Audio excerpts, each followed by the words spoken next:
let's begin building the spine. We can go back to our joint tool, and we'll also go to our side view. Once at the side view, we're ready to begin. And what I like to do for the spine is actually draw them straight in a vertical line. Okay, and this is going to help us when it comes to setting up our advanced twist, so we have a nice twist and not an off-angled one. Okay, so we'll make sure that we draw them out following our grid line. So we can hold X and then create our first joint. Make sure not to tie it to our thigh bone at all. So we'll draw this and leave it right on top, about right on top of the thigh bone. Our next bone, holding X again, and we'll snap again right to the center of the grid. Can draw out for the lower portion of our abs. And then we'll draw the next one again, holding X for the upper portion. And the amount of bones that we choose, that will help us to really get nice deformations by default. So we don't want to add too much, but enough where we won't have to do too much work when it comes to painting our weights.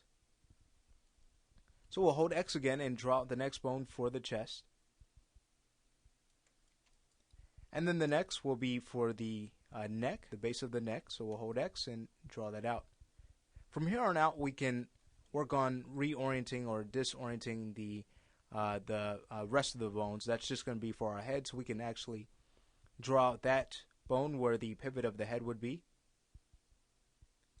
And then for the top, to finish off the chain, we can draw out a bone right at the top of the skull. Okay, so when we hit enter, here is our chain. What we now want to do with the chain selected is to go into component mode, hit F8, and make sure we can view the local rotation axis that we're working with. This is also going to be very important because this is going to allow our advanced twist to work well for us.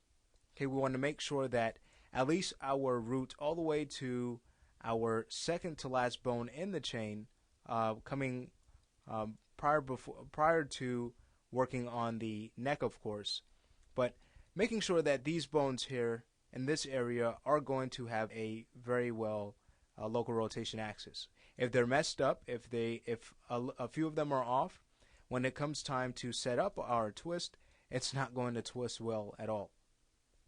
Okay, and this should be already fine once we have chosen our default XYZ local rotation axis and we've drawn them as we have. We shouldn't need to worry about that at all. But we also do have the orient joint tool if you need to fix any orientations. Okay, but everything else is fine. Great. Well, now that we have our spine, we've checked our local rotation axis, we're ready now to rename our bones. So let's do that. With the root bone, we can call that SP underscore, or excuse me, BN underscore SPA01.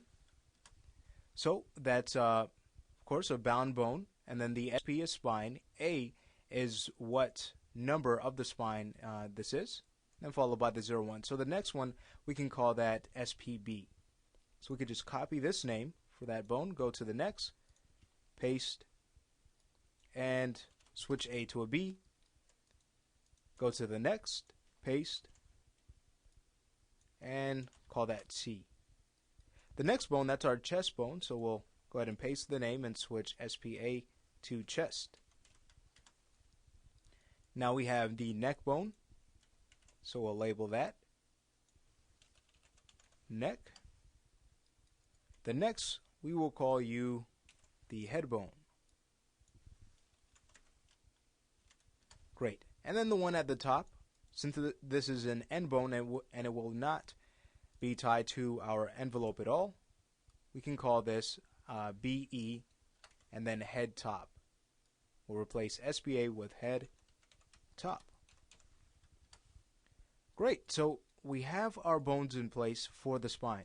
What's next? Well, what we can now do is make sure in our outliner, go to our perspective outliner view, that these bones are going to lie where they need to. So our B and SPA, we'll middle click and add that to our bones group. And then opening this up, we're also going to want to make sure that our thigh bones are going to be tied to this as well. We're going to want just one skeleton to work with. That's going to help us to very comfortably transition between our 3D app into the game engine. So we'll just select our thigh bones and middle click and drag right on top of our bone SPA to tie them all together. Okay, great. So here we have our spine initially. And our next task is going to be to work on setting up our advanced spine. So we'll be using the spline IK. And we're going to get into that in the next lesson.